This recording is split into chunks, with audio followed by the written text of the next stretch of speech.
एक समय की बात है। 5 मेंढक एक साथ किसी जंगल से जा रहे थे। चलते चलते उन मेंढकों में से 3 मेंढक एक बड़े से गड्ढे में गिर जाते हैं। 5 में से 3 मेंढक गड्ढे में गिर गए तो ऊपर 2 बचे। अब गड्ढे में गिरने के बाद वो तीनों मेंढक ऊपर चढ़ने की बहुत कोशिश करते हैं, लेकिन वो गड्ढा बहुत बड़ा था। उस गड्ढे से बाहर निकलना इतना आसान नहीं था। अब गड्ढे के ऊपर जो 2 मेंढक बचे हुए थे, वो गड्ढे के अंदर देखकर उन तीनों मेंढकों से कहते हैं कि अब तुम तीनों इस गड्ढे से कभी बाहर नहीं निकल सकते हो। ये बहुत बड़ा गड्ढा है, तो तुम्हारा कोशिश करना व्यर्थ है। ये सुनने के बाद उन तीनों मेंढकों में से एक मेंढक को लगता है कि ये सही बोल रहे हैं। ये गड्ढा बहुत बड़ा है और अब हम इसमें से कभी नहीं निकल सकते हैं। तो वो मेंढक थोड़ी कोशिश करने के बाद हार मान लेता है और उसी गड्ढे में एक जगह आराम से जाकर बैठ जाता है।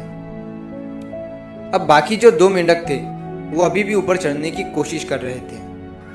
अब उन दोनों को देखकर ऊपर वाले मेंढक फिर से उन्हें ये कहते हैं कि तुम जो कोशिश कर रहे हो वो बेकार है। तुम इस गड्ढे से कभी बाहर नहीं निकल सकते हो और अब तुम्हें अपनी सारी जिंदगी इसी गड्ढे में गुजारनी पड़ेगी। अब ये सुनने के बाद जो 2 मेंढक कोशिश कर रहे थे ऊपर चढ़ने की, उनमें से एक और मेंढक को ये लगता है कि ये सही बोल रहे हैं। अब हम इस गड्ढे से कभी बाहर नहीं निकल सकते हैं और वो भी हार मानकर बैठ जाता है। लेकिन अभी भी उनमें से एक मेंढक ऊपर चढ़ने की कोशिश कर ही रहा था। ऊपर वाले 2 मेंढक उसे भी कहते हैं कि क्या तुम्हें सुनाई नहीं दे रहा है? उन दोनों ने हार मान लिया है और तुम अभी भी ये सोच रहे हो कि तुम इस बड़े से गड्ढे से बाहर निकल सकते हो।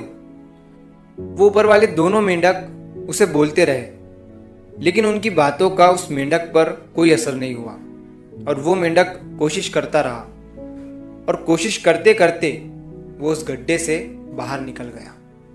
अब उसे वो सारे मेंढक देख रहे थे कि ये बाहर कैसे निकल गया। मैं आपको बताता हूँ कि वो मेंढक बाहर कैसे निकला। वो मेंढक इस बड़े गड्ढे से इसीलिए बाहर निकला क्योंकि वो मेंढक बहरा था, उसे कुछ सुनाई नहीं देता था।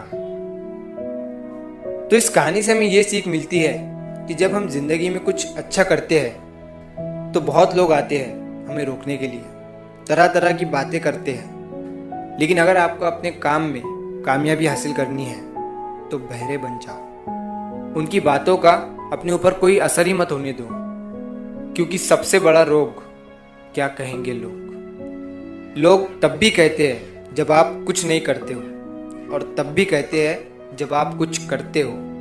तो चाहे आप कुछ करो या ना करो, लोगों का काम है कहना और वो तो कहेंगे ही। तो अगर आप इस कहानी को और भी लोगों तक पहुंचाना चाहते हो तो इस वीडियो को लाइक करो ताकि YouTube इस वीडियो को और भी लोगों तक पहुंचाए।